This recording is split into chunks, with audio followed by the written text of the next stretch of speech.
Hi, this is doctor Raja from Royal Multicare. இன்றைக்கி உடம்பு சூடை பற்றி பார்க்க போகிறோம். இது என்ன சார்னு சொன்னால், உடம்பு எல்லா வியாதிக்கும் உடம்பு சூடு தான் ஃபஸ்ட்டு ரீசன். யாருக்காவது உடம்பு கோல்டாக இருக்குன்னு சொல்லி பாருங்கள், 100% கிடையாது. எல்லாருக்குமே உடம்பு சூடு தான் சொல்லுவீங்க. ரொம்ப கோல்டு கிளைமேட்டில் இருக்காங்களா, ஏசி ஏன்னோ ரொம்ப பயங்கர கோல்டு கிளைமேட்டில் இருக்கேன், அவங்களுக்கும் பார்த்தீங்கன்னா உடம்பு சூடாக தான் இருக்குமே தவிர இது இருக்காது. ஏசியில் இருக்கவங்களுக்கு சூடாக தான் இருக்கும். கேன்சரில் ஆரம்பித்து பாடி ட்ரைனஸ்லேருந்து, கண்ணிலேருந்து, தலைமுடி கொட்டுறதுலேருந்து, பாடியோட கான்ஸ்டிபேஷன்லேருந்து, கால் எரிச்சல்லேருந்து, பாடி பெயின்லேருந்து எல்லாத்துக்குமே உடம்பு சூடு காரணமாக இருக்கலாம். இந்த உடம்பு சூடுக்கு சிம்பிள் டெக்னிக் நான் வீட்டிலே பண்ணுறதுக்கான டெக்னிக் சொல்லித்தரேன். ஃபஸ்ட்டு வலது மூக்கை க்ளோஸ் பண்ணிட்டு இடது மூக்கில் மூச்சு எடுத்து விடுங்க. ஜஸ்ட் இப்படி இந்த முத்ரா வச்சுட்டு, இந்த முத்ராவில் கையில் வச்சுட்டு வலது மூக்கை க்ளோஸ் பண்ணிவிட்டு இடது மூக்கில் மூச்சு எடுங்க, மூச்சு விடுங்க. சமணம் போட்டு பண்ணலாம். டெய்லி காலைல எழுந்து மோஷன் போயிட்டு தண்ணி லைட்டாக வேணால் ஒரு சிப் எடுத்துகிட்டு பண்ணலாம். எம்டி ஸ்டொமக்கில் பண்ணுறது நல்லது. டெய்லி எழுந்திரிச்சு 30 வாட்டி இதை பண்ணி முடிச்சு போயிடுங்க. உடம்பு தாராளமாக கூலிங் ஆகும். நான் நிறைய ப்ராப்ளத்துக்கு, பாடியில் இருக்க நிறைய பிரச்சனைக்கு இது வந்து சிம்பிள் சொல்யூஷன். ஃபஸ்ட்டு. செகண்ட் வந்து பார்த்தீங்கன்னா, தாராளமாக பாதாம் பிஸ்ஸுன்னு எடுத்துக்கலாம்.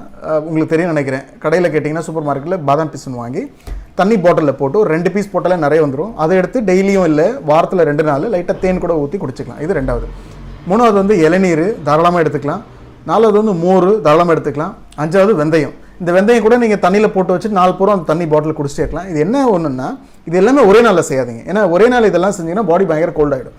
சில பேருக்கு பாடி ரொம்ப ஹீட்டாக இருக்கும். அவங்களால தான் அந்த வெந்தயம் சாப்பிட்டோன்னே எனக்கு சார் உடனே பயங்கரமாக சளி பிடிச்சிருது, மோர் சாப்பிட்டா எனக்கு ஒத்துக்கலன்னு சொன்னீங்கன்னா உடம்பு பயங்கர சூடுன்னு அர்த்தம். அதை டாலரேட் பண்ண முடியாதனால தான் அப்படி இருக்குது. ஒரு சிம்பிள் டெக்னிக் என்னன்னா, ரெக்கரண்ட்டாக நீங்கள் உடம்பு அதை பண்ணிகிட்டே இருந்தீங்கன்னா கொஞ்சம் கொஞ்சமாக அடாப்ட் ஆகும். நீங்கள் ஒரு நாளைக்கு ஒரு வெந்தயம் ஸ்டார்ட் பண்ணுங்கள். மேபி ஒரு வாரம் கழிச்சு 2 வெந்தயம் எடுங்க. இது ரொம்ப ஈஸிலாம் இல்லை, ஈஸி தான்.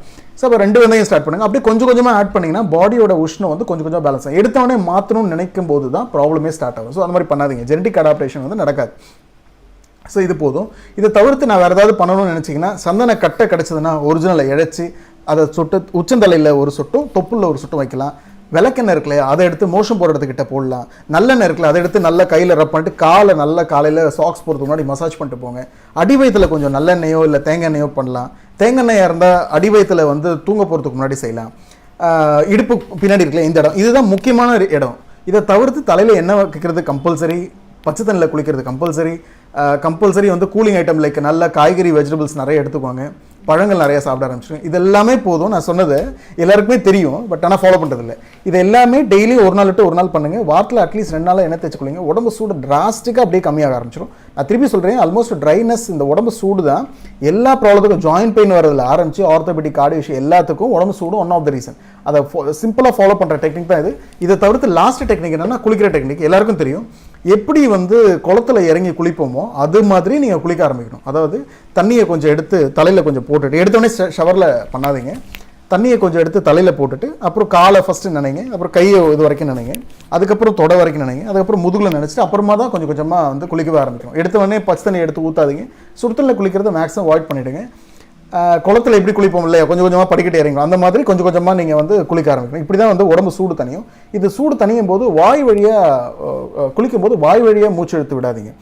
நீங்கள் வாயை க்ளோஸ் பண்ணிட்டு மூக்கு வழியாக மூச்சு எடுத்து விட்டால் தான் உடம்பு சூடு வெளியே போகும். நீங்கள் குளிக்கும்போது அப்படின்னு குளிச்சிங்கன்னா ஹீட்டெல்லாம் வாய் வழியாக வெளியே டிரான்ஸ்மிட் ஆகுது. ஸோ உள்ளுக்குள்ளே ரீட்டன் ஆகிட்டு அது பாடி சூடு இருந்துகிட்டே தான் இருக்கும். ஸோ கம்பல்சரி இல்லை, நல்லெண்ணெய் இருக்கு இல்லையா, நல்லெண்ணெய் எடுத்து வாயில் வச்சுட்டு கூட நீங்கள் அதை க்ளோஸ் பண்ணிவிட்டு குளிச்சு முடிச்சுட்டு நல்லெண்ணெய் வெளியே துப்பலாம். இல்லை வெறும் தண்ணியை கூட எடுத்து வாயில் வச்சுட்டு நீங்கள் குளிச்சு முடிச்சு துப்பலாம். ஸோ இதை சிம்பிளாக இந்த மெத்தட் செஞ்சாலே முடி கொட்டுறதுல ஆரம்பிச்சு எல்லாத்துக்குமே ஒரு பெஸ்ட்டு ரெமெடி அண்ட் சொல்யூஷன். இது ஒரு பார்க்க ரொம்ப சிம்பிளாக இருக்கும். ஆனால் இது செய்ய ஆரம்பிங்க, டிராஸ்டிக் குறைச்சிடும். ஒருவேளை உங்களுக்கு ஏதாவது ப்ராப்ளம் இருக்குது, லைக் சைனசைட்டிஸ் இருக்குது, கோல்டு இருக்குது, எனக்கு வந்து இப்போ கோவிட் ரீசெண்டாக எனக்கு வந்துட்டு போச்சு, செஸ்ட் இரிட்டேஷன் இருக்குது, ப்ராங்கெக்டாசிஸ் இருக்குது, ப்ராங்கெட்டிஸ் இருக்குது, எம்ஃபைசிமா இருக்குது அப்படின்னு ஏதாவது மெடிக்கல் கண்டிஷன் ஏதாவது உங்களுக்கு தெரிஞ்ச மாதிரி இருந்ததுன்னு சொன்னால் ஒரு டாக்டர் கன்சல்ட் பண்ணிவிட்டு பண்ணலாமான்னு கேட்டுட்டு, இல்லை நீங்கள் தாராளமாக கமெண்ட்ஸில் போட்டுட்டு கூட will definitely help you out. Thank you so much.